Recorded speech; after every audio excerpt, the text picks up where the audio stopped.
grow, the calcium in milk helps bones grow to their full potential. Okie dokie. They have convinced people that cow's milk is ideal food. And without it, you may not grow and you may die. Certainly you'll get sick, and you wouldn't dare raise your children without cow's milk, would you? Because you must get your calcium. Now, I want you to think about this for a minute. Does it make a lot of sense that we have to eat foods that make us sick in order to get a necessary nutrient? Would we have evolved that way to be in such a paradox where to get a necessary nutrient, calcium, we'd have to risk heart disease, obesity, allergies, and maybe cancer? That should cause you to question the message from the dairy industry. People and cows have different nutritional requirements, and this is where the problem comes in. People are not cows, and cows are not people.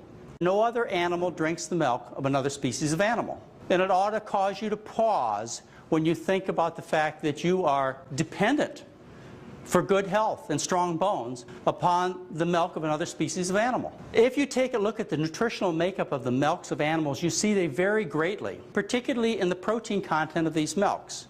Humans have 1.2 grams for 100 grams of milk. The time to double in size for a human being is about 3 months. If you take a look at a horse, its protein content is double of that of a human, and it doubles in size in 60 days. If you take a look at a cow, it doubles in size in 47 days. So obviously the nutritional makeup of that milk is set to be ideal for that particular animal. No animal drinks milk after it weans. Why would you require a food that's ideal for babies when you're an adult? It just doesn't seem to make any sense, does it? Now, when I talk to you about dairy products, I also want to tell you that I'm talking about all kinds of dairy products. I'm condemning all of them when I discuss with you the facts associated with dairy products. But the dairy industry is out there to convince you otherwise. And they have a marketing plan. And the intention is to convince you that dairy products are good for you and your family.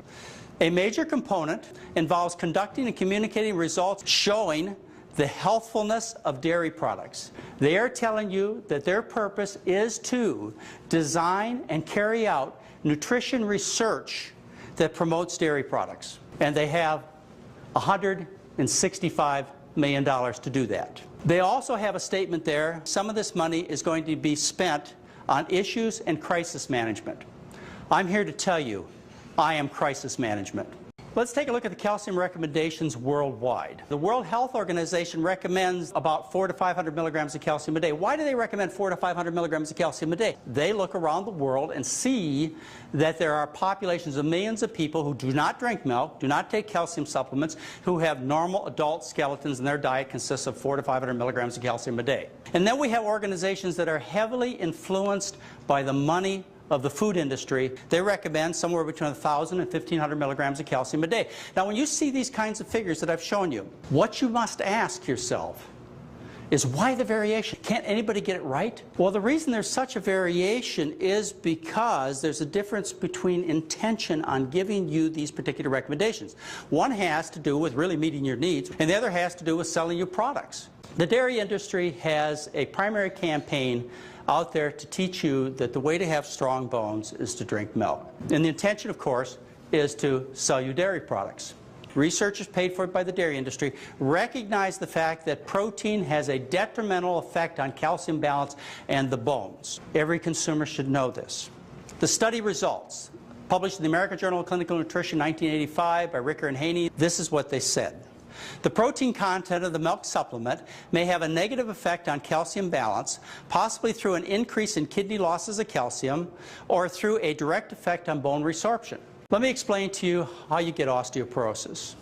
Osteoporosis is due to the high protein, high acid content of the foods that we eat. What happens when we consume the American diet is we're consuming foods that are loaded with acid.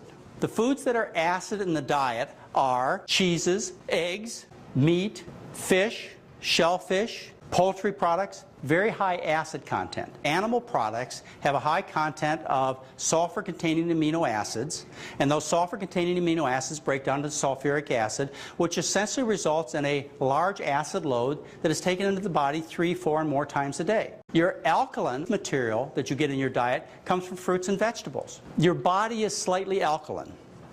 It has a pH just a little bit above 7. The body must maintain its pH very carefully, and the reason is because all the chemical reactions in the body depend upon having a precise pH balance. So what we do is we sit down to the dinner table, we consume all this acid food, the body has to neutralize the acid. So how does it do that?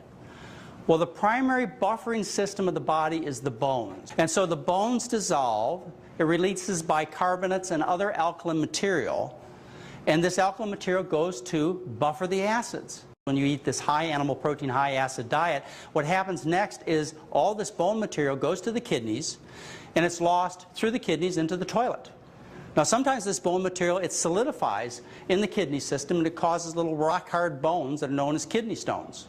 Now how does that fit with the message that you should consume dairy products to have strong bones? It's exactly the opposite of what the scientific truth is.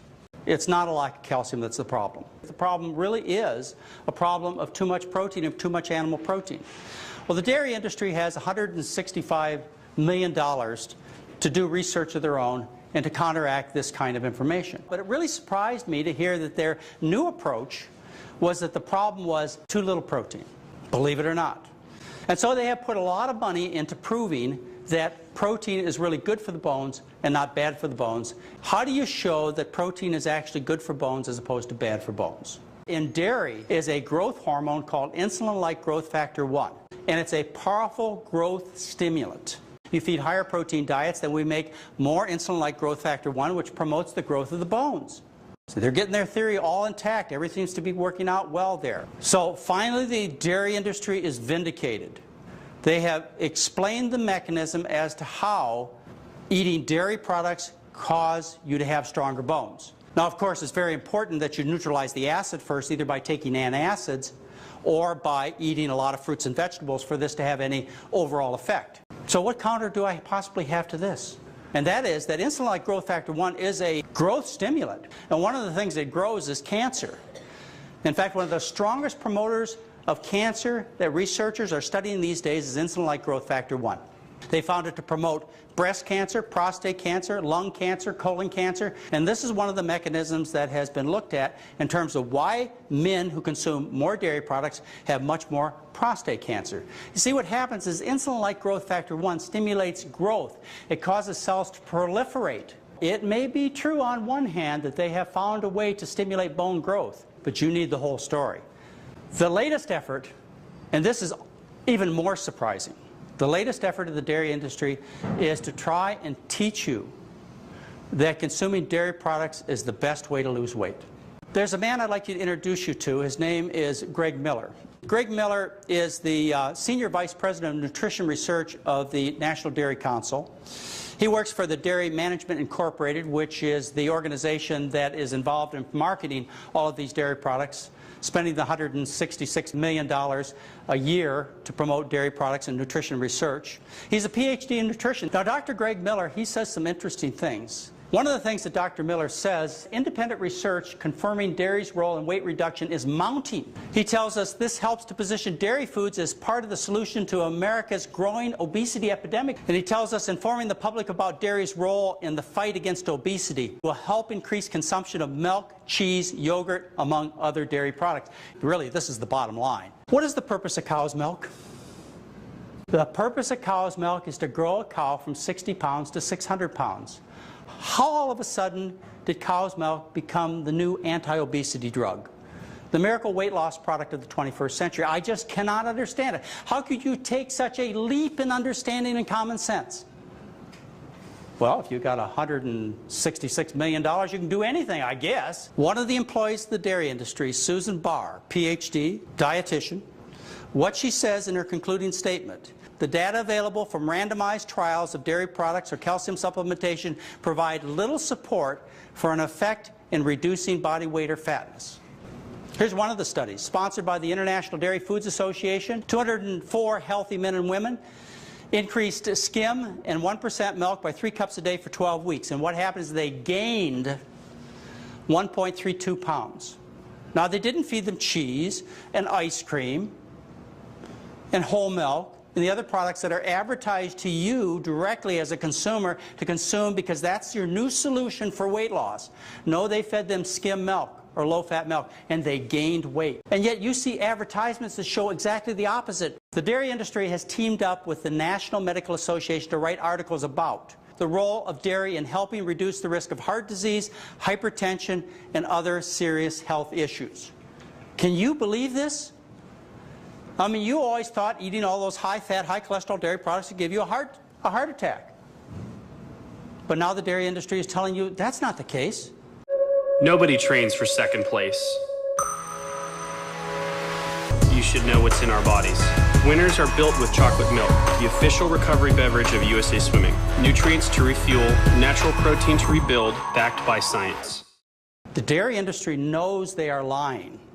There are no limits to where the dairy industry will not go in terms of spreading misinformation. Certainly in their advertisements, the message comes across a lot different than what the scientific research really shows. So, the dairy industry is spending $166 million annually to give you false information.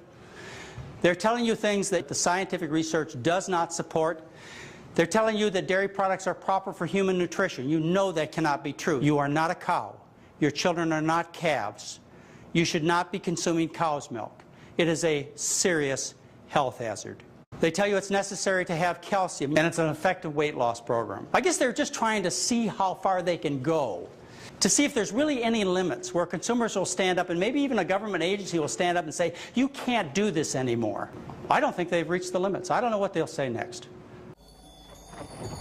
Welcome to eternity.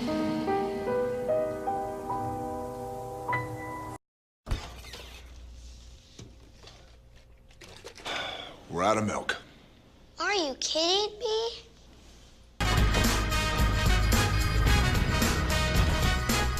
Mister! What? Up there! I'm sorry, honey. Gotta go.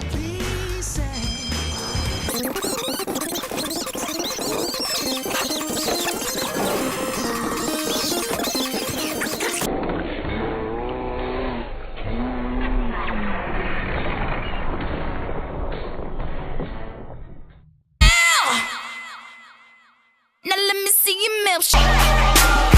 I got that